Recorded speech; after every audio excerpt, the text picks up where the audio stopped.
Today, we'll speak about the Denons action I am chair of.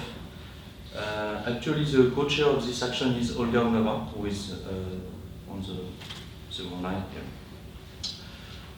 I'm very happy to be here today and participate to this launch event and try to support the UK Acoustic Network, because I think that we share a lot of issues and a lot of motivation.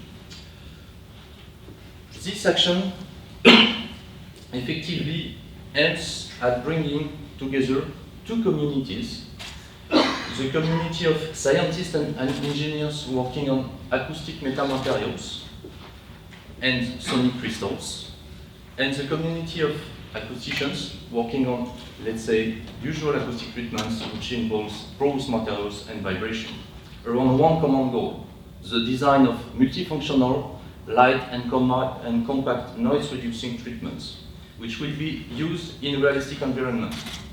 This last point is very important because we try to involve as much as possible industrial partners, and we have also an industrial advisory board which is advising the management committee on the research line, which might be very helpful in the future. So the action involves three strongly interconnected working groups.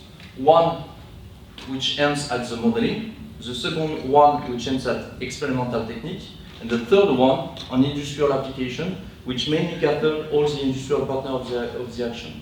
The final goal of the action being the transfer of innovation towards industrial application. Currently, the action involves more than 100 institutions in more than 34 countries. These countries are mainly European countries, but you may also that we have several international participating countries: USA, Brazil, Australia, New Zealand, China, and in the future, Korea.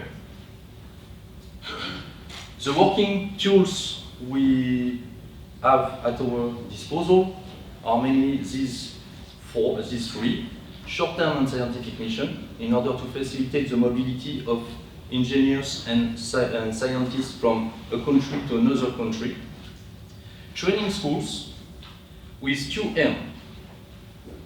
The first one is to train the new generation of scientists in order for them to have both skills in porous materials but also in acoustic metamaterials. And the second one is to train early career investigators, scientists, and engineers in both of these of this topic, in order for them to have common background and be able to communicate and apply for grants, for example. And the third one is workshop, which includes, let's say, regular workshop, but also brainstorming workshop, where we try to bring together people in a closed environment in order for them to discuss. So for the second grant period, which runs from the 1st of May till the 30th of April, we organize these events. So we co-organize with GDR Meta in France the thematic day on industrial application of acoustic metamaterials. We organized a brainstorming workshop in Serbia last September. In a week, we will organize a training school on experimental technique for acoustic porous materials and metal materials. And in February, we will organize a workshop on dedicated manufacturing and experimental techniques for acoustic metamaterials and acoustic treatments. So we are visible on Facebook and Twitter, and we also have websites which also gather many ideas, I hope, which can be useful. So that's it, and I hope that we will strongly collaborate with the UK Acoustic Network because I really think that we share many issues for the future. Thank you very much.